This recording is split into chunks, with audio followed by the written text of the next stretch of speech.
Tonight, we drift back to a time before written memory, before human history truly begins, guided only by the oldest words ever pressed into clay. And those clay tablets tell us that before anything we'd recognize, there was the Abzu, the sweet underground waters, and Tiamat, the saltwater chaos of the sea, a divine couple mingling in a cosmic soup with no name. A silent, dark, and watery existence that makes your average Tuesday look like a festival of light and action. A state so profoundly uneventful that if a cosmic camera had been rolling, the footage would be the most expensive screensaver ever conceived. And it's from this primordial nap that the gods themselves eventually emerged, quite rudely if the mythology is to be believed. Because children, even divine ones, are famously terrible at letting their parents rest. Our journey starts, as so many good stories do, not with a bang but with a damp, quiet, and frankly unimpressive murk. A universe waiting for its coffee to brew, and we are going to wander through the mental landscapes that ancient scribes constructed to answer the terrifyingly simple question of what was here before here was here. A question that still keeps philosophers and physicists up at night, though probably with better snacks than the Sumerians had access to. I must warn you, contemplating such vast, empty beginnings can be existentially dizzying, and you probably won't survive this without at least one profound thought about your place in the cosmos, or at the very least, a sudden craving for a glass of water, because all this talk of primordial seas is strangely thirst-inducing. So before you get comfortable, take a moment to like the video and subscribe, but only if you genuinely enjoy what I do here, and not out of some misplaced pity for a voice talking about salty goddesses and freshwater abysses in the dark. That's just my job description, and I take it very, very seriously. Unlike the god Enki, who we'll meet later, who took his role as god of wisdom about as seriously as a student takes a 8 a.m. lecture on Mesopotamian hydrology. Now dim the lights, maybe turn on a fan for that soft background hum, and let's ease into tonight's journey together. And as you settle in, feel free to let me know where in the world and what time it is for you. Whether you're listening from a cramped apartment in a buzzing city or a quiet house in the countryside. Because it's a nice reminder that while we're exploring a unified ancient view, we're all scattered across the modern world like stars that haven't been named yet. A poetic thought I just had that I'm fairly certain a Sumerian priest would have found baffling and possibly offensive. To ground our flight into the absolute beginning, let us first plant our feet on solid, sun-baked earth, specifically the sacred ground of the Abzu, the temple of the god Enki in the city of Eridu, which the Sumerians believed was the very first city ever created by the gods, making it the metaphysical cornerstone of their entire world, a place where the veil between the sweet waters of creation and the human world was tissue-thin. Imagine a structure not of soaring pyramids or elegant pillars, but of mud-brick platforms rising like artificial mountains from the marshland, a ziggurat in its earliest, most humble form, its walls probably whitewashed to gleam painfully in the Mesopotamian sun, a beacon of order in a landscape that loved to revert to chaos because the rivers flooded, the winds blew salt, and the temple was a statement in clay and reed. We are here, and we remember where we came from. Inside, the air is thick with the smell of incense, barley beer, and damp earth, a scent that probably defined holiness for millennia. And in the innermost sanctuary, a statue of Enki, god of wisdom, magic, and those all-important freshwater aquifers, sits perhaps adorned with lapis lazuli and gold, but more likely with simpler, cherished ornaments, because holiness isn't always flashy. Sometimes it's just really, really old and important. Like your grandparents' favorite chair that no one is allowed to sit in. The temple isn't just a building. It's a conceptual anchor, a direct line to the Abzu, the subterranean ocean of fresh water that Enki ruled, which was seen as the source of all life and the very physical remnant of that primordial freshwater beginning. So every ritual here, every offering poured into a libation hole in the floor, was a symbolic touchback to the source code of reality, a ritualistic hello, can you hear me under there? Into the original damp basement of existence. The mainstream historical fact we must acknowledge here is the sheer antiquity of Eridu itself, as archaeological evidence places its foundation in the 5th millennium BCE, with successive temples built one atop the other, creating a literal mound of sacred history, a tell rising from the plains, which tells us that the idea of this place as a primordial anchor was not just a story but a physical truth they built upon for generations, a fact as solid as the strata under your feet. If your feet were currently in southern Iraq, which for your sake I hope they are not, given the current climate, both political and meteorological. Now, a quirky, fringe interpretation some modern writers entertain is that the Abzu wasn't just a mythological concept, but a literal, physical network of underground caverns and water systems that the Sumerians somehow knew about through advanced, lost technology or contact with earlier, unknown civilizations, a theory that conveniently ignores the perfectly human ability to observe springs, wells, and the life-giving power of freshwater in a desert environment and spin a fantastic cosmic tale from it. Because humans don't need aliens to be brilliantly imaginative. We just need a lack of streaming services and a surplus of existential dread. A scholarly debate that quietly rages in academic journals and over lukewarm conference coffee is whether the Sumerian cosmos was fundamentally a story of separation or a story of generation. Were the gods and the world created from the mingling of Abzu and Tiamat, or were they formed by the splitting of a unified chaos? A debate as old as the tablets themselves, and about as easy to resolve as figuring out who started a fight between two siblings in the back of a divine chariot, with each side marshalling fragmentary lines of poetry as their evidence, a high-stakes game of mythological clue. As we let the image of that quiet temple fade, we must push back further, before the first brick was laid, before the first prayer was uttered, to the description they themselves gave us. A description not of nothing, but of something so vague it makes nothing seem positively crowded. A state they called Nam, Lugal, which translates roughly to the state where no god had appeared. A kingless, ruleless, divine tenantless expanse, which is the cosmic equivalent of a rental property that's been on the market for an eternity, showing its age and damp problems. In this precreation soup, the only residents are Abzu, the sweet, male waters, and Tiamat, the salt female sea, and they are not yet distinct personalities. They are more like principles, sleeping giants of potential, intertwined in a way that is less romantic embrace and more a stagnant, cosmic puddle. A union that has not yet gotten around to the business of producing anything, because even chaos needs a motivational speech sometimes. A cosmic pep talk from a universe that doesn't yet exist. The silence is not our comfortable bedroom quiet. It's an absolute, profound silence, the silence of no air to carry sound, no ear to hear it. A silence so complete it has its own texture, a heavy, watery blanket, and the darkness is not our friendly nightlight darkness. It's the darkness of no light source, no eye to perceive contrast, a darkness that isn't even black because black is a color, and this is the absence of the very concept of color, which is a brain twister best contemplated when you're already lying down. So good job on the preparation.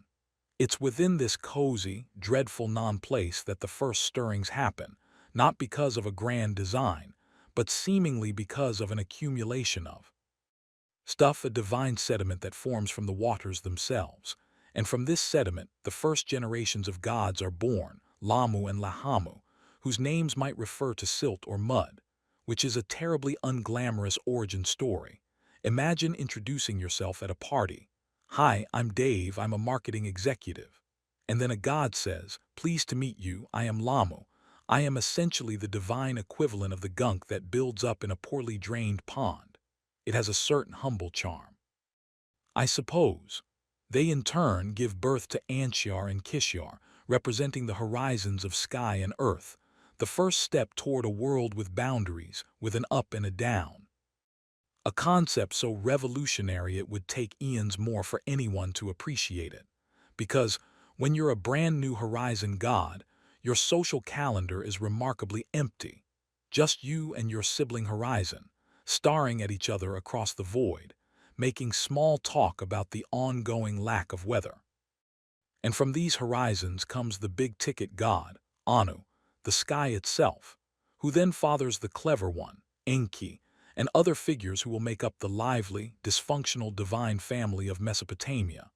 a pantheon that makes any human soap opera look like a bland documentary on proper etiquette. Because when your family disputes involve using hurricanes as weapons and flooding the entire world over a bit of backchat, you know you've got issues that can't be solved with a simple family therapy session, unless the therapist is also a deity with immense cosmic power, which, come to think of it, was probably the job description of every chief priest in Sumer.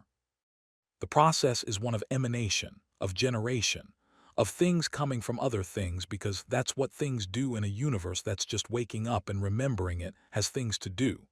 A far cry from the later concept of creation ex nihilo, creation from nothing, which is a much harder sell to the logical mind, whereas creation from a big, messy, watery something feels instinctively right. It's how life appears in the real world, in the marshes around Eridu. Life just sort of slithers and sprouts from the muck, so why shouldn't the cosmos work the same way? It's a very practical, observational kind of mythology, born from people who lived cheek by jowl with the fertile, sometimes frightening, generative power of nature. So, as you drift, think of that temple not as a museum of dead ideas, but as a living echo chamber for this story, the priests performing rituals that mime the ordering of chaos, the bringing of Enki's sweet, civilizing waters to the people, a yearly, monthly, daily reenactment of the first moments when something distinguishable arose from the indistinguishable soup, a fight against entropy fought with liturgy and barley cakes, which, while perhaps less exciting than a superhero movie, arguably has more lasting cultural impact, though I'll grant you barley cakes are a poor substitute for popcorn.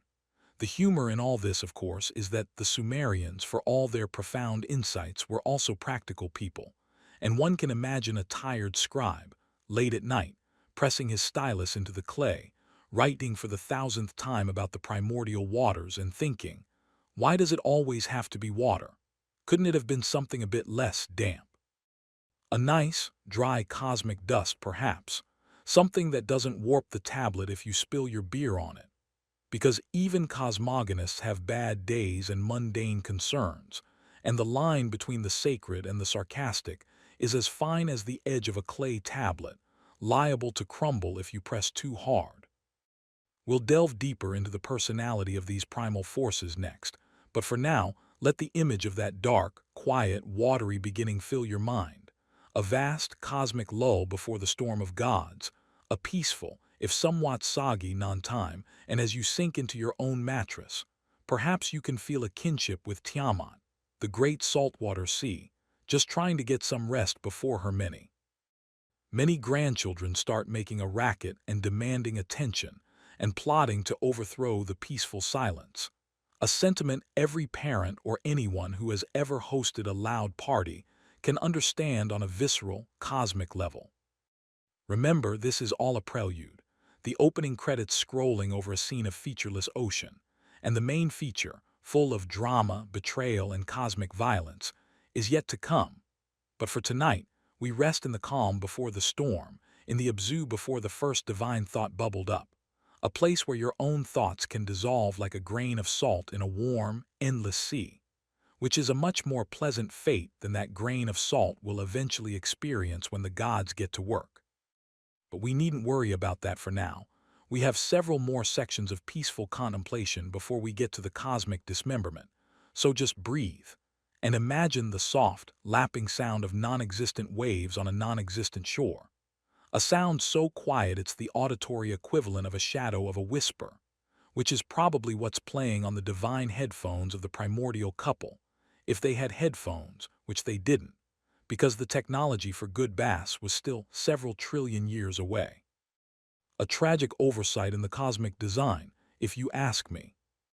So wherever you are, whatever time it is, let the heaviness of that ancient, watery darkness be your blanket. Let the silence of no gods be your white noise, and let the knowledge that someone, thousands of years ago, thought deeply about this same impossible beginning be a comfort, a shared human wonder across the millennia, connecting your cozy bed to a mud-brick temple by a marsh, through a story told in symbols pressed into clay, a story that begins, always with water and sleep, which, coincidentally,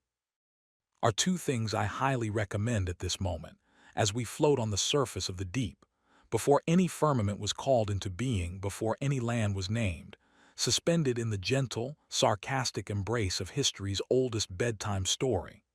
Now that we are comfortably adrift in the primordial soup, let us introduce the main characters, or rather, the main forces, because at this stage they are less personalities and more presences, like a damp spot on the ceiling that you know will eventually become a problem requiring an expensive repair. But for now, it's just there, being vaguely ominous, and our two starring presences are Abzu, the sweet, subterranean freshwater, and Tiamat, the vast, salty, chaotic sea. A couple whose relationship dynamics make for fascinating, if slightly damp, psychological study, because they aren't just sitting there, they are mingling. Their waters are mixing, and from this mingling, the first divine sediments are precipitating out, like divine glitter settling at the bottom of a cosmic cocktail that no one ordered but everyone eventually has to deal with. Think of Tiamat not as a monster yet, that comes later when the kids get rowdy, but as the personification of the untamed, oceanic chaos, the undifferentiated potential of everything. She is the womb of the universe, but a womb that is also the entire surrounding environment, a metaphor that gets biologically confusing rather quickly, which is why the ancients were wise to keep their descriptions poetic and vague, because precision in cosmology leads to awkward questions like, so, where is the cosmic umbilical cord attached? And no one wants to answer that at a solemn religious festival. Abzu, her consort, is quieter, more contained, the fresh water that flows under the earth, the source of springs and wells, the life-giving secret beneath the surface, the calm, cool potential for order and nurture, though he will later show a surprising capacity for grumpiness and a desire for eternal napping, a trait I find deeply relatable, as he essentially represents the divine desire to stay in bed and not be bothered by the noisy process of creation, a patron god of Sundays and closed signs. Their mingling is not a passionate romance. It's a slow geological hydrological process, a cosmic seepage, and from it the first true deities are born. Lamu and Lahamu, the hairy ones, possibly representing the silt or the first strands of life, the fuzzy beginnings of distinction, and they are followed by Anshar and Kishar, the horizon circles of sky and earth, the first limits, the first sense of a frame around the picture, which is a crucial step because you can't have a proper chaos without something to define it. Chaos relative to nothing is just everything, which is philosophically profound but terribly inconvenient for writing a structured myth. And the Sumerians were nothing if not bureaucratic in their approach to divinity. They liked lists, they liked order, they probably had a filing system for different types of primordial ooze. A mainstream Sumerian historical fact to anchor us here is the centrality of water in their entire worldview, not just mythically but practically. Their civilization was built on the irrigation canals they dug from the Tigris and Euphrates. Their lives were dictated by the flood cycle. Their abundance and their disasters literally flowed from the rivers. So it is no abstract poetry that the universe begins with water. It is the ultimate projection of their daily reality onto the cosmic screen. The ultimate, write what you know, advice taken to a metaphysical extreme. And if you were a Sumerian farmer, the idea that the sweet, life-giving water under your feet was a direct tap into the very body of Abzu, the first father, would make perfect, terrifying, and reassuring sense. Because it meant your survival was literally linked to the primal structure of existence. A much better thought than realizing your survival depends on the unpredictable mood of a bureaucrat in a distant city, though in Mesopotamia, those two things were often functionally the same. Now for a quirky fringe interpretation. Some alternative history enthusiasts, often seen on television shows with very dramatic music and lots of slow-motion shots of artifacts, propose that Tiamat is not a myth, but a memory of a time when the earth was entirely covered by water, a global flood before the Noah story, and that the gods born from her represent advanced civilizations that evolved on other continents now lost, like Atlantis or Lemuria, a theory that requires ignoring plate tectonics, archaeology, and the human capacity for metaphor, but does have the advantage of being far more exciting than the slow, messy process of cultural development in the Fertile Crescent. Because who wants to think about gradual agricultural innovation when you can have a lost super-civilization sinking beneath the waves in a single cataclysmic night? It's just better television, though worse history, a trade-off many are willing to make. A scholarly debate that simmers in the background of all this is the nature of Tiamat's later transformation from primal mother to monstrous enemy. Is this a later Babylonian political gloss, a way for the city of Babylon to elevate its patron god Marduk by having him slay the ancient chaos? Or does it reflect an older, Sumerian tension between the creative and destructive aspects of the natural world? A debate as layered as the temple mounds of Eridu, with each generation of scholars adding their own brick to the edifice of interpretation. And honestly, it's a debate that will never be settled because the ancient scribes were not considerate enough to leave us a director's commentary tablet explaining their narrative choices,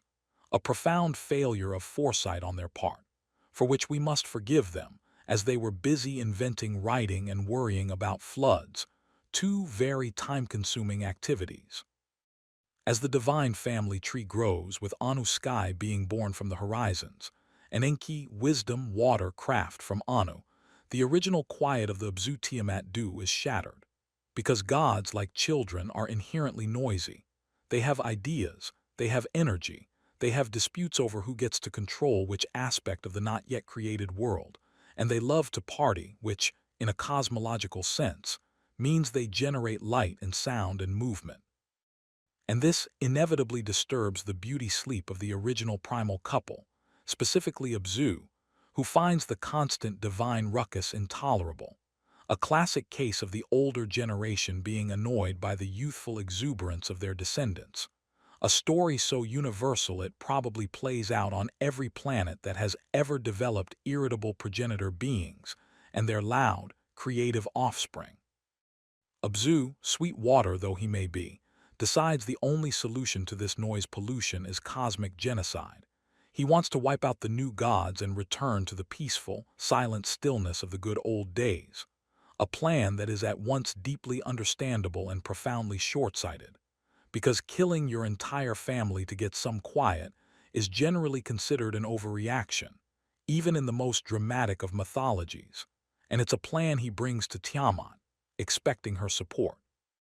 But here we see the first major crack in the primordial unity, because Tiamat, the mother of all these noisy brats, is not on board with the wholesale slaughter. She is, despite her chaotic nature, somewhat maternal or at least pragmatic, and she rebukes Abzu's plan, a moment of domestic discord in the void that sets the stage for all future conflict. The first cosmic, not in front of the children, dear, and also, don't murder them, argument.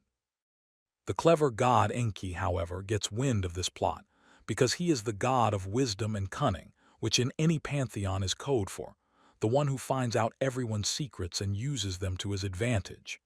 And he doesn't wait for a family meeting to discuss the issue. He takes preemptive action. He lays a magical sleep upon Abzu, captures him, and then, in most versions, kills him, and then does something remarkably practical and symbolic.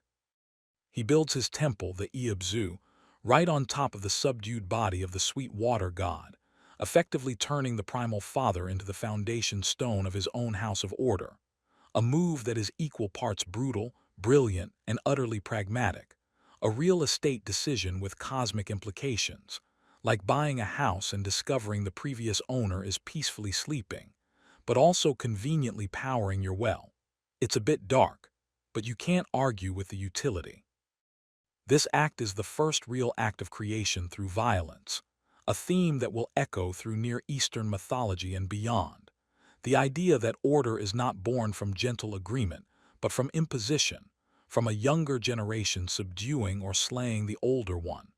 A patriarchal succession myth that probably reflected very real human anxieties about power, inheritance, and the fear of aging rulers clinging to control. A myth that would have felt as politically immediate to an ancient listener as a modern political thriller feels to us, though with more magical sleep spells and fewer press conferences, which is arguably a loss for dramatic tension. So Enki establishes his rule over the Abzu. The sweet waters are now under the management of a savvy, clever god who appreciates their life-giving properties and will use them to foster civilization. But in doing so, he has also created a monumental problem. He has enraged Tiamat, who, while she might not have agreed with Abzu's extermination plan, is now furious that her consort has been murdered by her own grandchildren. A classic case of I can criticize my family, but you can't kill them. A sentiment found in households across time and space, though rarely on such a cosmic scale. Grieving and furious, Tiamat now becomes the monster of the story. She mobilizes the forces of primal chaos. She gives birth to a host of monstrous creatures, serpents, dragons, scorpion men, all the creatures that represent untamed, terrifying nature, and she appoints as her champion and new consort the god Kingu, to whom she gives the Tablet of Destinies, the object that confers ultimate authority over the cosmos, turning her from a grieving widow into a terrifying, avenging army commander. And thus the stage is set for the ultimate battle, a battle between the ordered, but perhaps overly ambitious, young gods and the raw, creative, destructive power of the original mother of all things. A battle that is essentially a divine family feud gone thermonuclear, with the fate of the not yet formed universe hanging in the balance, which is a lot of pressure for a pantheon that, a few generations ago, was just divine silt settling at the bottom of a quiet sea. The humor here, of course, is in the domesticity of it all. This epic, universe-defining conflict starts because Dad couldn't get a good nap, because the kids were too loud, and Mom, after initially telling Dad to calm down, goes absolutely berserk when someone actually hurts him. It's a dynamic that would be at home in a suburban drama, just with more dragon-shaped artillery and cosmic stakes, and one can imagine the lesser gods, the ones not directly in line for the throne, looking at each other and whispering. Well, this escalated quickly. Maybe we should have just used divine earplugs. But of course, they didn't have those either, another tragic technological lack in the primordial realm.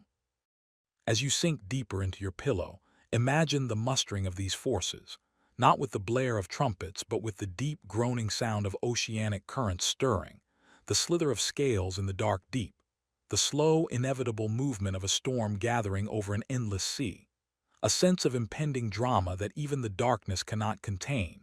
and at the center of it, Tiamat, no longer just a watery expanse, but a conscious, wrathful presence, her body the very weapon she will wield. A thought that is both terrifying and strangely magnificent, because who hasn't felt, in a moment of profound anger, that their entire being was the instrument of their fury, though hopefully not on a scale that requires the invention of hurricanes and tornadoes as secondary projectiles. This is where the story pauses, on the brink. The young gods are terrified, for they have no champion strong enough to face Tiamat and her monstrous horde. They hold counsel and realize that their cleverness has gotten them into a fight they might not be able to win, a classic lesson in the perils of patricide. It tends to upset the maternal side of the family in unpredictable and hydra-headed ways, and they need a hero. A volunteer to face the primordial mother, a job with terrible benefits and a high probability of being dismembered and turned into a cosmological feature, which is not the career path most gods would choose, preferring instead a nice, safe portfolio like god of minor agricultural tools or patron of comfortable naps, a position already tragically occupied and recently deceased. So let this tension hang in the air of your bedroom, the quiet before the storm, The moment when the young gods look at each other, hoping someone else will raise a hand. The moment when Tiamat broods in the deep, her grief hardening into a resolve to unmake the very family she helped create. A tragedy of Shakespearean proportions. If Shakespeare wrote plays where the main character was a saltwater ocean capable of birthing venomous snakes the size of mountain ranges, which, to be fair, he might have if he'd had access to the right source material and a bigger special effects budget. Wherever you are listening in the quiet of the night, you might hear a distant rumble, not thunder, but perhaps the echo of that ancient, gathering chaos. Or maybe it's just your stomach grumbling because all this talk of cosmic conflict is weirdly appetizing. A reminder that even the most profound myths can't compete with basic biology. A fact the gods themselves would learn once they finally got around to creating humans to do the grocery shopping and cooking for them. Because even deities get tired of ambrosia and want a nice, simple stew now and then, a service for which they would later create us, the ultimate divine meal prep service, a humbling origin story for humanity, to be sure. So, as we hover on this cliffhanger, remember that this is all still pre-creation, the universe as a family drama with no audience, no stage, just the infinite dark and the churning sea, and the fate of everything that might be rests on a battle that has not yet been fought. A thought that should make your own minor worries seem pleasantly small by comparison, because at least you don't have to figure out how to structure the heavens and the earth while fending off the attacks of a giant, angry saltwater serpent goddess who also happens to be your grandmother. That's a family therapy session that would break the bank and probably the couch. We'll see who steps up to the plate next time. But for now, let the gathering storm of Tiamat's rage be a lullaby of distant thunder, a deep, rhythmic sound that speaks of power and release, and let the image of the frightened young gods huddled in council remind you that even deities get scared. They just do it on a more spectacular scale. And as you drift, imagine the soft, lapping waves of the still calm parts of the sea, the parts not yet stirred to fury, a gentle, rocking motion that carries you deeper into sleep, away from the coming conflict, into the heart of the quiet that Abzu so desperately loved, a quiet we can still touch, for a few more moments, in the dark before dreams truly take hold. The Divine Council is in a panic, a comical scene if it weren't so dire, with gods who were just recently boasting about their domains and plotting little intrigues now cowering like children who have broken a priceless heirloom and seen their mother reach for the wooden spoon. A cosmic, you wait till your father gets home, moment. Except father is already dead and mother is now bringing the entire ocean with her as a weapon, which is a significant escalation in disciplinary tactics. And one by one, the senior gods are asked to face Tiamat, and one by one, they refuse. Anu the sky god tries and flees, and Lil the air god demurs, because even storm winds know better than to challenge the source of all waters. It's a classic case of workplace delegation where the task is so horrific that it gets passed down the line until it lands on the desk of the newest, most enthusiastic employee, who either becomes a legend or gets metaphorically devoured. And in this case, the newest, most enthusiastic employee is Marduk, the son of Enki, a god not originally from the core Sumerian pantheon, but from the rising city of Babylon, a fact that is not at all coincidental to this version of the story, which was ultimately written down by Babylonian scribes who had a vested interest in promoting their local boy to the top job. A celestial political campaign waged with epic poetry instead of attack ads, though the attack ads practically write themselves. My opponent is a chaotic sea monster who wants to unmake reality. I am a bright, shiny god who brings order. The choice is clear: vote Marduk for cosmic overlord. Marduk is described in fearsomely glorious terms, with 4 eyes, 4 ears, and lips that blaze with fire when he speaks.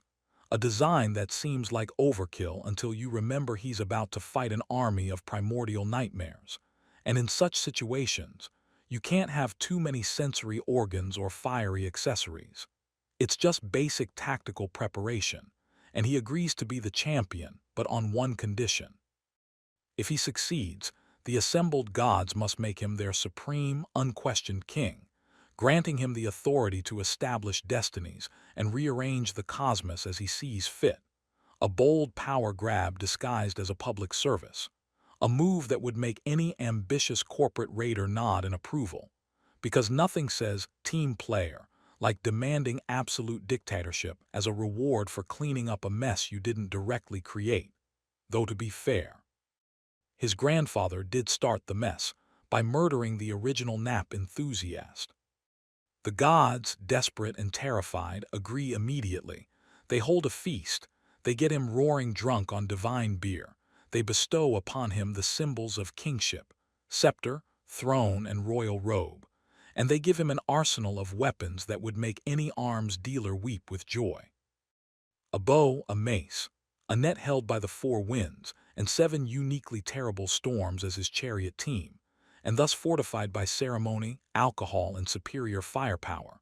Marduk sets out to meet his grandmother in single combat, a family reunion that is going to be significantly less about sharing recipes and more about dismemberment and world building. The most extreme case of help. I'm going to my in-laws, stress ever recorded, if your in-laws were an oceanic chaos dragon. A mainstream Sumerian historical fact that provides crucial context here is the actual, historical rise of the city of Babylon from a relatively minor town to the capital of a vast empire under Hammurabi in the 18th century BCE, and later under the Kassites and the Neo-Babylonian kings like Nebuchadnezzar II.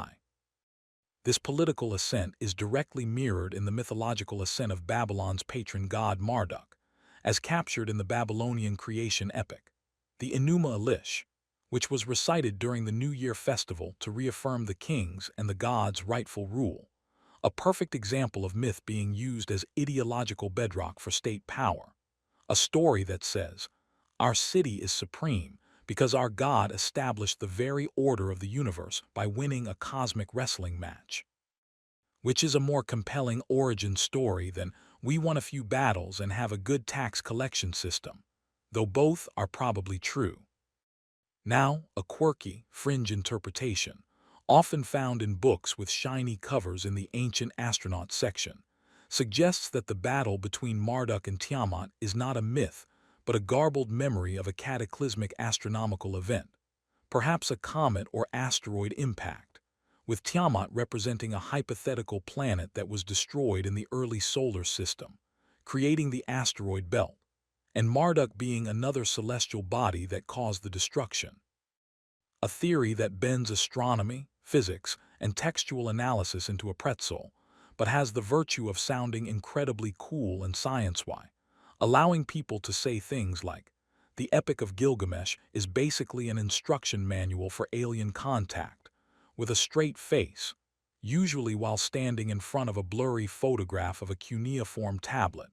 And while it's fun to think about, it does a disservice to the human imagination, which is perfectly capable of inventing a dragon battle without needing to witness an interplanetary collision, though witnessing one would certainly help with the descriptive details. I'll grant them that. The scholarly debate that engages more serious minds is about the source of this version of the story. How much of the Enuma Elish is authentically drawn from older Sumerian traditions, and how much is a purely Babylonian invention designed to serve a political purpose. The older Sumerian myths feature Enlil, not Marduk, as the chief god, and the conflict with a sea monster sometimes features the god Ninurta, so the Marduk-Tiamat showdown is likely a masterful piece of theological syncretism and propaganda, a debate that involves comparing fragmentary tablets, analyzing linguistic shifts, and arguing over the intent of long-dead priests, a quiet, bookish battle that mirrors the cosmic one in its intensity, though with fewer lightning bolts and more footnote citations, which, in academic circles, are arguably just as deadly. The battle itself, when it comes, is a spectacle of divine special effects. Marduk challenges Tiamat face to face. He accuses her of injustice and tyranny, a bit rich coming from the representative of the gods who just murdered her husband. But in epic confrontations, You always get the moral high ground, even if you have to build it on very shaky ground. And Tiamat, enraged, lets out a roar that is the sound of every tsunami that ever was or will be. And she opens her mouth to swallow him whole, a classic monster move. But Marduk is ready. He sends the evil winds he commands straight into her mouth, inflating her like a monstrous, scaly balloon. He then takes his bow and shoots an arrow into her distended belly, slicing through her insides and piercing her heart. A brutally effective, if slightly grotesque, tactic that essentially uses her own body against her, turning her chaotic, all-consuming nature into a fatal vulnerability. A lesson in knowing your enemy's strengths and using them as weaknesses. Sun Tzu would have approved, though he might have suggested less windy and more subtle approaches. With Tiamat slain, her army of monsters scatters in panic, and Marduk captures her chief consort, Kingu, stripping from him the Tablet of Destinies, the ultimate symbol of cosmic authority. And now, with chaos defeated and the prize in hand, Marduk turns from warrior to architect. And this is where creation proper begins, not from a gentle word but from a monstrous corpse, because the ultimate act of ordering chaos is to take its body and fashion the universe from it. An act of profound violence and profound creativity intertwined, a theme that will resonate through countless creation stories. The idea that our world is built upon a foundation of something slain,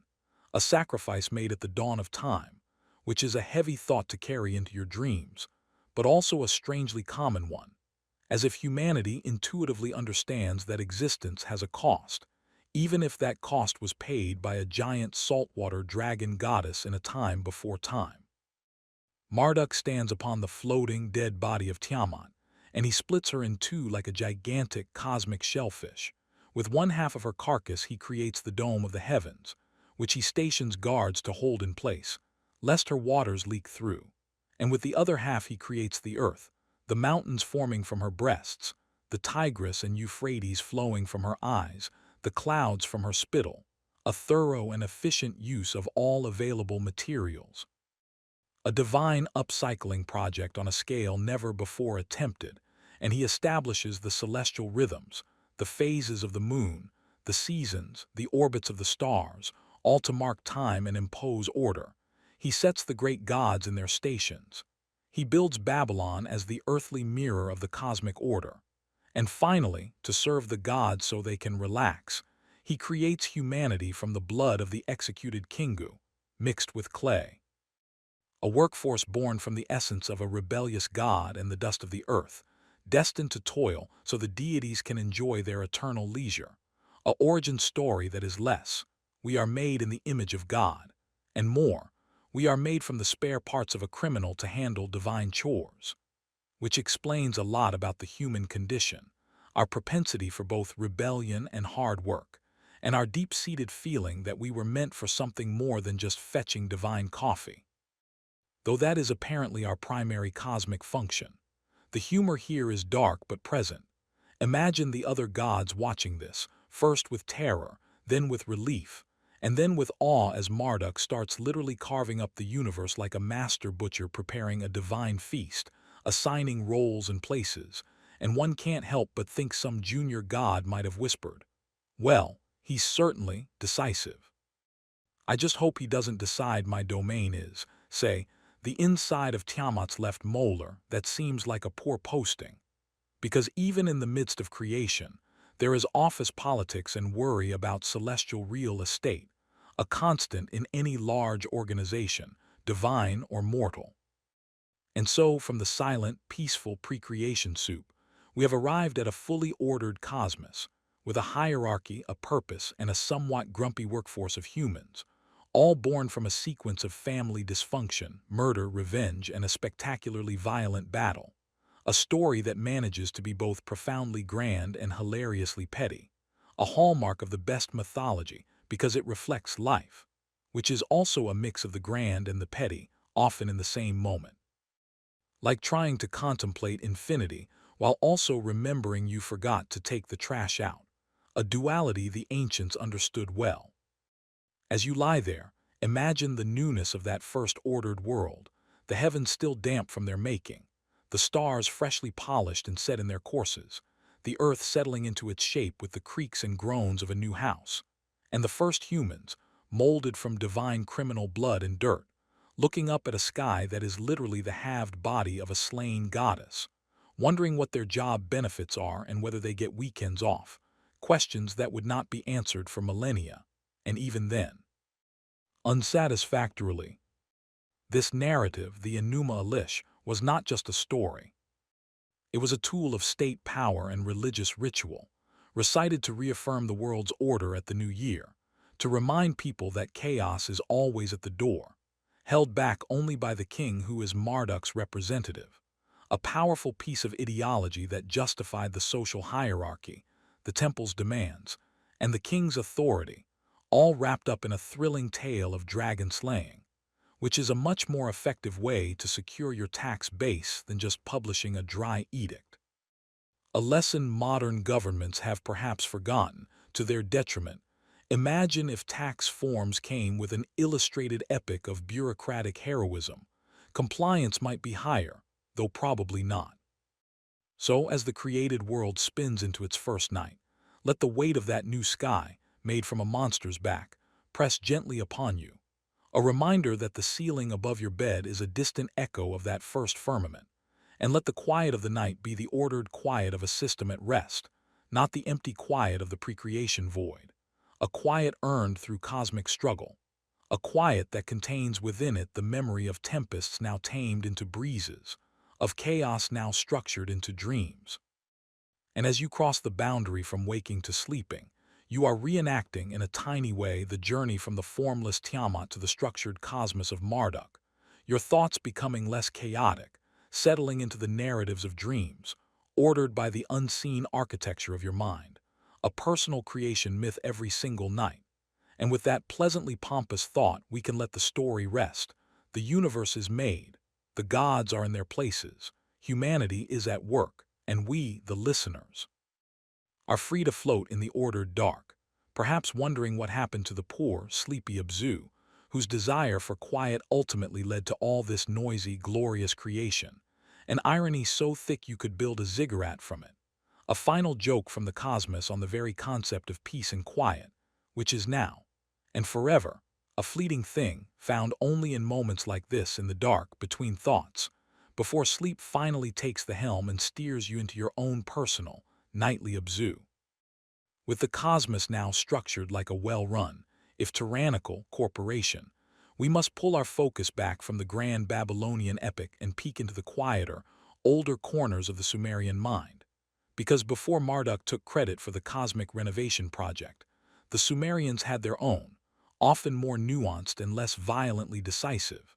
ideas about what preceded the familiar world, ideas that lurk in hymns, god lists, and fragmentary tales, hinting at a universe that emerged not just from a single bloody battle, but from a more gradual, organic, and sometimes confusing process of divine self-organization, a process where the first act wasn't murder but separation, a gentle pulling apart of intertwined elements so that things could have their own names and places, a cosmic untangling of a giant, divine knot, which anyone who has ever dealt with necklaces or headphones knows is a task requiring patience, wisdom, and occasionally the desire to just cut the whole thing and start over, a temptation the gods evidently felt as well, given the later Marduk approach. In one of these older Sumerian visions, the beginning is described as a time when heaven and earth were one, a unified mountain named Enkai, heaven-earth. And the gods were born within this mountain, a cozy, if crowded, primordial womb, and the process of creation was the act of lifting heaven from earth, of creating space for air and light between them, a task usually ascribed to the air god Enlil, who inserts himself between his parents, and heaven and Kai earth, and pushes them apart, a classic story of a child creating necessary distance between his parents for everyone's sanity, a divine, okay, you two need some space, which is a more psychologically resonant origin story than slaughter, and one that paints creation as an act of establishing healthy boundaries, a concept every modern therapist would applaud, though they might question the methodology if it involved a god using a pickaxe made of storms. Another tradition speaks of the primeval sea, Namu, who is a mother goddess, the source of all, who gives birth to heaven and earth and the first gods, an idea that makes Tiamat not an enemy but a more neutral, earlier version of the mother of everything, a nurturing, if formless, source. And from her, the process is one of parthenogenesis, of spontaneous generation, a gentle overflowing of divine being that eventually differentiates into the familiar pantheon.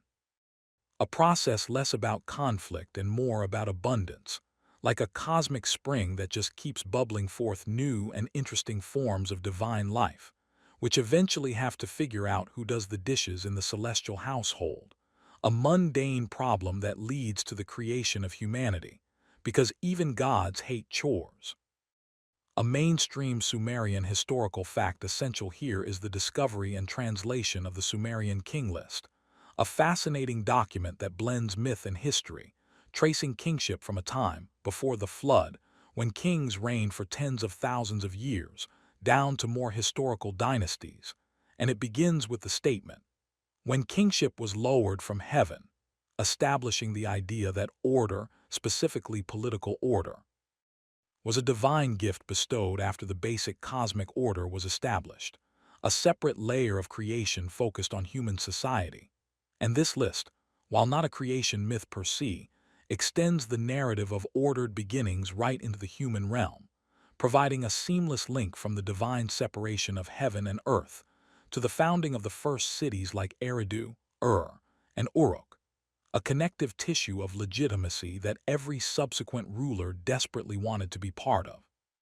Like getting your name added to an ancient, divine timeshare agreement for ruling the world. Now, a quirky, fringe interpretation of these older Sumerian ideas, sometimes floated by those who see ancient matriarchies under every myth, is that the older, goddess-centric creation stories, like Namu, represent a lost, peaceful, matriarchal golden age that was later overwritten by the violent, patriarchal myths of slaying monsters and establishing kingly order, a narrative of historical cultural overthrow that is emotionally compelling but archaeologically shaky. As evidence for a universal matriarchal prehistory is scant, but it speaks to a modern desire to find a gentler beginning, a time before conflict, which the Sumerians themselves may have yearned for, hence they wrote about it, even as they lived in a world defined by conflict and hierarchy, a testament to the power of nostalgia, even for a time that never existed outside of the human imagination, which is, after all, where all these stories live and breathe. A scholarly debate that ties into this is the question of whether the Sumerians conceived of a true creatio ex nihilo, creation from absolute nothingness, and the consensus is a firm no. Their universe always came from something, whether that something was a watery chaos, a unified mountain, or a primordial goddess. Existence begets existence, a principle that feels instinctively true and avoids the terrifying philosophical abyss of absolute nothingness, a concept so hard to grasp it makes your brain itch, which is why most people, when trying to imagine nothing, end up imagining a dark, empty space, which is still a something. A fact that would make a Sumerian priest nod sagely and say, "See, even your mind defaults to a primordial sea of dark water. It's the only sensible starting point, before charging you a sacrificial lamb for the insight." Beyond the grand cosmic beginnings, the Sumerians also pondered the origins of specific mundane things, the tools and arts of civilization, which they saw as gifts from the gods, particularly from the clever Enki and the wise goddess Inanna, who sometimes acquired these gifts through clever trickery or outright theft from other gods, because even in the divine realm, intellectual property was a contested matter, and the myth of Enki and the Me is a delightful example.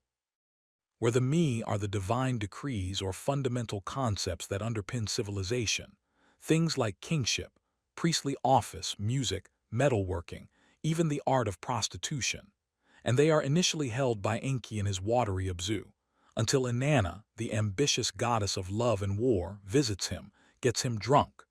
A recurring tactic in these stories, the gods seem to have a collective low alcohol tolerance, which is a design flaw for beings who invented beer. And she takes all the me and loads them onto her boat of heaven, bringing them to her city of Uruk, thus jump-starting human culture, a story that frames civilization not as a slow accumulation of knowledge but as a divine heist, a cosmic caper that gave us everything from law to literature, which is a far more exciting origin story for, say, accounting than gradual human innovation, and one that might explain why sometimes using a new piece of software feels like you've stolen fire from the gods, with similar levels of frustration and divine retribution in the form of crashing systems. The humor in these older, more scattered traditions is often gentler, more situational. Imagine the god Enki waking up with a divine hangover, looking around his abzu and realizing all the fundamental concepts of reality are missing, and his only clue is a note from Inanna saying, "Borrowed these, thanks for the drinks." Zoxo, a moment of pure sitcom panic, followed by a chase that ultimately fails because Inanna is too clever, and the concepts are already taking root in Uruk, a tale that tells us the Sumerians understood that knowledge, once disseminated, cannot be taken back. A profound truth wrapped in a story of divine drunkenness and larceny, which is perhaps the most human way to convey such a truth, because we've all had ideas that felt stolen and hangovers that felt like cosmic punishment. As you sink deeper into your own personal abyss of sleep, let these alternative beginnings swirl together. The mountain Enkai being gently prized apart by Enlil, the mother Namu quietly giving birth to all things, the clever theft of the me that filled the world with culture. These are the subtler, older melodies underneath the brass fanfare of the Enuma Elish, and they paint a picture of a people deeply thoughtful about origins, willing to hold multiple, sometimes contradictory, stories in their minds. A flexible, polyphonic approach to truth that feels very modern, or perhaps timeless, because the human mind has always been comfortable with narrative plurality, as long as the stories are good and explain why the world is the way it is, especially why there is so much paperwork involved in living, a question the me definitely cover under bureaucracy, a gift from the gods we could have done without, frankly. Consider also the Sumerian concept of destiny, not as a fixed path, but as something decreed by the gods, often at a meeting in the cosmic assembly, where the major deities would decide the fates of things, people, cities, and even other gods, a practice that turns the universe into a giant, ongoing administrative meeting, with agendas, decrees, and probably a divine secretary taking minutes on a clay tablet that would later become a mountain range or a river's course. The ultimate example of it was decided in the meeting, a phrase that now carries the weight of cosmic inevitability, and this decreeing of destinies was seen as an integral part of the creative process. After the physical separation of elements came the assignment of roles and functions, turning a physical universe into a functional one, a world with purpose, which is a comforting thought, even if the purpose of your life was decreed in a meeting you weren't invited to, by beings who might have been slightly inebriated, a thought that is either liberating or deeply concerning, depending on your outlook and your current life choices. So, the ancient view of existence before creation was not a monolithic void, but a rich tapestry of potential states. Watery unity, mountainous unity, a sea that is a mother, a couple that needs to be separated, a quiet place that gets noisy. And from each of these states, creation emerges through different catalysts. The desire for quiet, the desire for space, the natural abundance of a mother, the ambition of a young god, or the cunning of a thief, a variety that speaks to the complexity of the world they observed, a world that could be both nurturing and terrifying, orderly and chaotic, and required multiple stories to explain, stories that were told and retold, adapted and co-opted, as cities rose and fell, as gods changed ranks, as Babylon took the old stories and gave them a new, muscular, monarchical climax, because history is written by the victors, and mythology is often written by the victors' priests, with a keen eye on justifying the current power structure, a tradition as old as the first walled city that needed a reason for its walls beyond. We have stuff and other people want it. Wherever you are in the deep of the night, your mind might be in a similar state of pre-creation. Thoughts and images mingling without form, potential dreams swirling in a synaptic soup, waiting for a catalyst, a memory, a sound, a stray worry, to act as your personal Enlil or Marduk, to impose a narrative order on the chaos, to create a dream from the raw materials of your day and your subconscious, a nightly act of creation that mirrors in its own small way these vast ancient stories. And with that thought, you can surrender to the process. Let the gods of your mind do their work, whether it's a gentle separation or a dramatic battle, knowing that by morning, a world will have been formed in the theater of your sleep, a world you will, for a few moments, inhabit completely, before the dawn light acts as a new Enlil, separating the dream heaven from the waking earth, and you find yourself back in the ordered, familiar world, a world built, according to some very old stories, on a foundation of water, conflict, separation, and stolen gifts, a world that, for all its flaws, has music, art, love, and the occasional good joke, all of which are worth waking up for, even if you have to go to work, which was probably one of those me that Inanna really should have left in the Abzu, but she took it anyway, the trickster. Having traversed the epic battles and the quieter separations, we must now confront the most elusive concept of all in the ancient view. What existed before the primordial waters, before the mountain of heaven-earth, before the mother sea Namu, before any divine being stirred, a question that likely gave Sumerian scribes headaches and made them reach for stronger beer, because pushing back beyond the first-named things leads to a realm of utter abstraction, a conceptual Nam, Lugal, the nameless, kingless state, but even that implies a state, a condition, which is still a something, so we must venture into how the ancient mind, lacking our vocabulary of quantum physics or existential philosophy, grappled with the idea of absolute precedent, a task akin to trying to see the back of your own head without a mirror, possible only through elaborate metaphorical contortions, which is precisely what they did, using poetry and god lists that trace lineages back to a point where the names run out and you're left with silence. A literary technique that is as effective as any modern scientific explanation for conveying the sheer ineffability of the true beginning, a blank space on the clay tablet that speaks louder than any pressed wedge.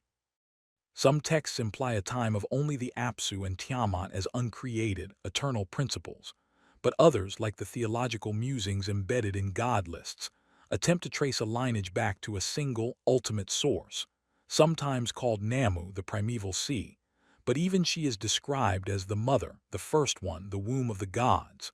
which still personifies her. So to go further back, we must consider the concept of the divine as an impersonal, generative force that precedes its own personification, a thought so abstract it would make a statue's head spin, but one that the Sumerians approached through the idea of the me, the fundamental principles existing in a latent, unassigned state, floating in the potential of the pre-creation void, like tools in a shed before there is a hand to use them, or a script before there are actors to speak the lines, a universe waiting for its cue. And the director is running late because he's still arguing with the producer about the budget for special effects, a metaphor that holds up surprisingly well across 4,000 years. A mainstream Sumerian historical fact that sheds light on this abstract thinking is the very structure of their pantheon lists and temple hymns, which are organized hierarchically, tracing relationships from major gods to minor ones. And these lists often begin with the most ancient, foundational deities, like in heaven and Kai earth, or Enlil. But in their scholarly pursuits, the scribes also created syncretic lists that attempted to unify different city traditions, resulting in a kind of theological speculation that sought a single point of origin for the divine, a project that mirrors the human desire for a unified theory of everything, a desire as old as civilization itself, and one that led them to write down gods who were perhaps more concepts than personalities, gods of primeval lord, or first one, placeholders for the unknowable, a practice that shows their intellectual courage in staring into the abyss, even if the abyss just stared back and demanded a daily offering of bread and beer, because even the abyss has to eat. Now, a quirky, fringe interpretation that has gained some traction in more imaginative circles is that the Sumerian descriptions of a primordial, watery chaos and the emergence of gods from it are actually a coded, mythological memory of humanity's own origins in the sea, an evolutionary echo preserved in story, the idea that our collective unconscious, or perhaps a shamanic tradition passed down from pre-literate times, retained a hazy memory of emerging from the ocean onto land. And this memory was then projected onto the cosmos, a theory that is poetic and has a certain intuitive appeal, like thinking your childhood memories are in sepia tone because the world actually was sepia back then. It confuses the map with the territory, but it's a beautiful confusion, and one that connects our biological beginnings to our mythological ones in a satisfying loop, a loop that would probably please the god Enki, who loved clever connections and would likely charge a consulting fee for the insight. A scholarly debate that is less about the myths themselves and more about their transmission concerns the degree to which later Mesopotamian cultures, Akkadians, Babylonians, Assyrians, understood and cared about the Sumerian primordial concepts, or whether they simply appropriated the stories and names for their own purposes, flattening the subtle, older abstractions into more straightforward narratives of conflict and kingship. A debate about cultural memory and the loss of nuance. A story as old as translation itself, because when you translate a concept from one language and religious framework to another, something is always lost or aggressively repurposed, like trying to explain the taste of water to someone who has only ever drunk wine. They'll nod and say they understand, but they're really thinking about grapes. And in this case, the Babylonians were thinking about political power and divine justification, which are very potent grapes indeed. To truly appreciate the ancient view, we must also consider what they didn't say.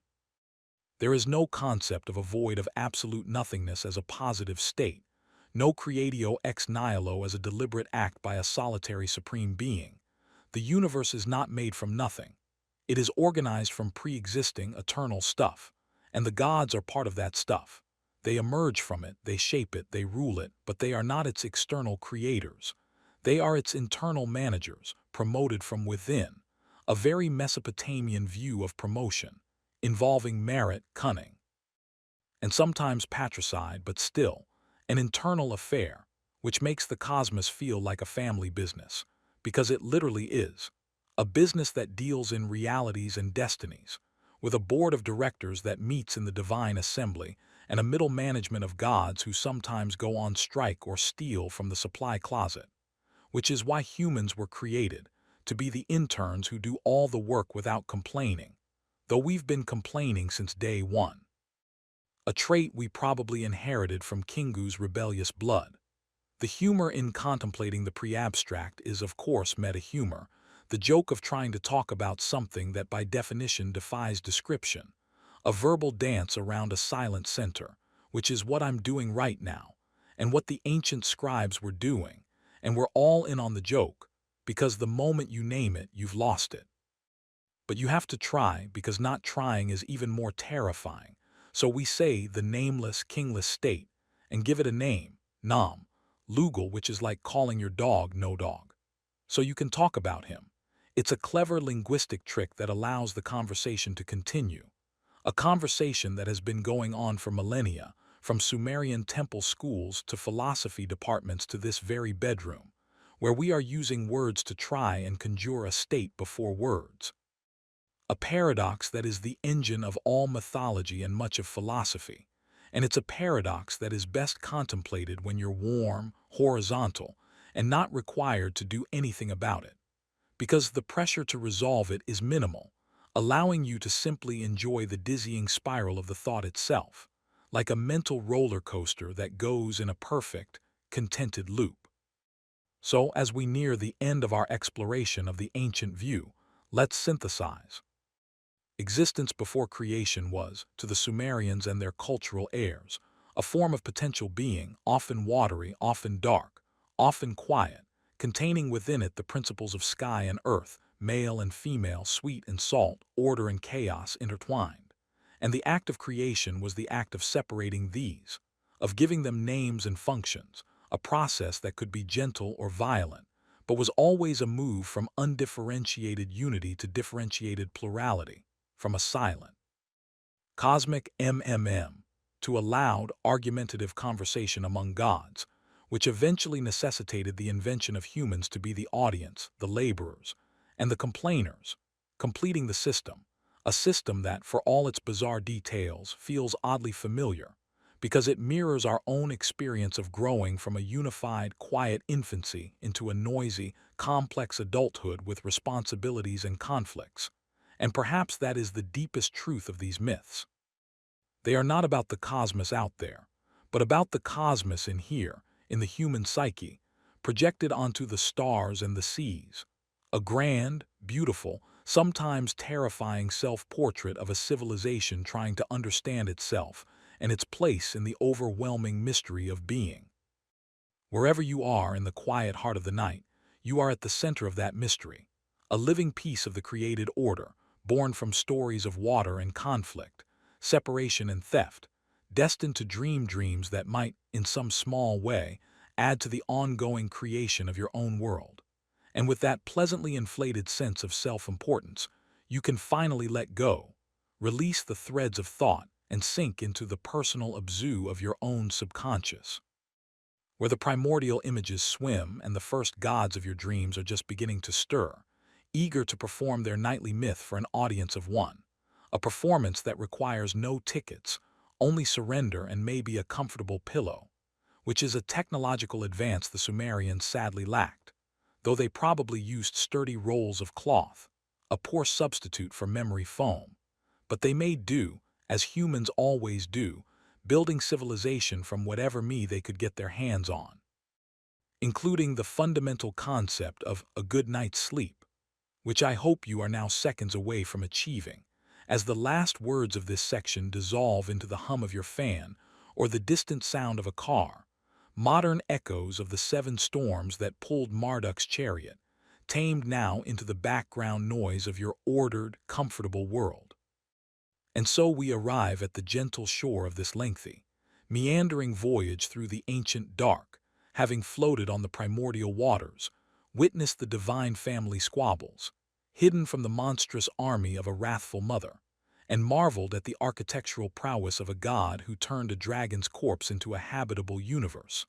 A journey that hopefully has not inspired nightmares, but rather a strange, cosmic comfort. The comfort that comes from realizing that people have always looked into the vast unknown and told stories to fill it, stories that are by turns profound, silly, violent, tender, and always deeply human, even when the characters are gods with 4 ears and flaming lips, because the concerns are our concerns. Noise, sleep, family tension, the desire for order, the fear of chaos, the need for a purpose, and the eternal question of what was here before we got here. A question that, in the asking, connects you to a scribe in a mud-brick room, stylus in hand, lamp flickering, as he tries to get the wording just right on a tablet that will outlive his city, his language, his very name, but will carry the question forward, a message in a bottle tossed into the river of time, which we have just plucked out and read by the light of our screens, a miraculous chain of transmission that is itself a kind of creation myth for culture, the me of writing being stolen, borrowed, and passed down through countless hands until it becomes a voice in your dark room, a soft, persistent echo of the first wonder. Let us take one last, slow look around the cosmos they built with words, a cosmos that feels in many ways more alive and more psychologically real than the sterile void of modern cosmology, because it is populated with beings who have motivations, flaws, and passions, a universe that is less a machine and more a vast, interconnected organism, or perhaps a vast, dysfunctional family with real estate holdings across reality, a perspective that can make the modern world feel less alienating.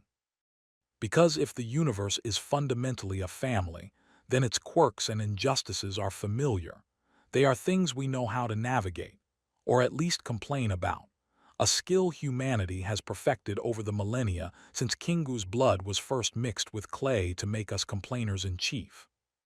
The mainstream Sumerian historical fact that serves as our final anchor is the very reality of cuneiform itself, the writing system that preserved these thoughts, a technology that began as practical accounting, so many sheep, so many jars of oil, and evolved to capture poetry, law, and these profound speculative myths, a testament to the human need to record not just what is, but what might have been, to explore the past and the ultimate past, proving that bureaucracy and spirituality are not opposites but often emerge from the same clay, pressed by the same stylus, a humble tool that shaped history as surely as Marduk's mace shaped the mountains.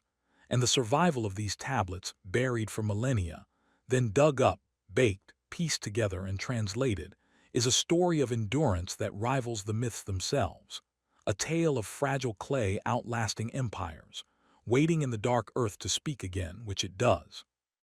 Every time someone reads a translation or listens to a retelling, the gods stir from their slumber, not in the abzu, but in the imagination, which is perhaps the only true abiding place of divinity anyway. Now a final quirky fringe interpretation, one for the road or for the dream. Some particularly optimistic interpreters suggest that the ancient Sumerians, through a combination of intuitive insight and perhaps some lost contemplative technique,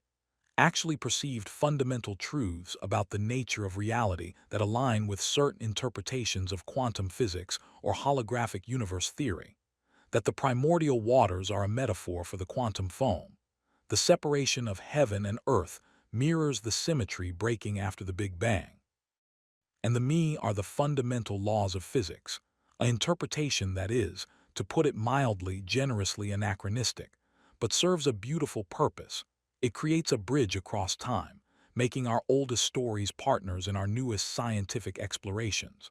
A bridge built not on evidence but on a desire for unity, a desire that is itself a powerful creative force. And if it helps someone appreciate both the myth and the science, then it has done a service. Even if it would make a Sumerian priest scratch his head and ask if you've been into the offering beer again, because his head is already full with the practical concerns of managing temple assets and ensuring the god's statue is properly dressed, which are also valid ways of engaging with the cosmos. The final scholarly debate we'll lightly touch, like brushing a hand against a wall in the dark, is the debate about the relevance of these myths today, beyond historical curiosity.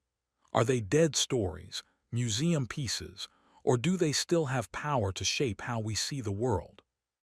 The answer likely lies in the fact that you are listening to this, that these narratives still hold the capacity to captivate, to soothe, to make us think about beginnings, which means they are alive. They are part of the ongoing human conversation about meaning. And in that sense, Enki, Inanna, Marduk, and even poor, sleepy Abzu and furious Tiamat are still working.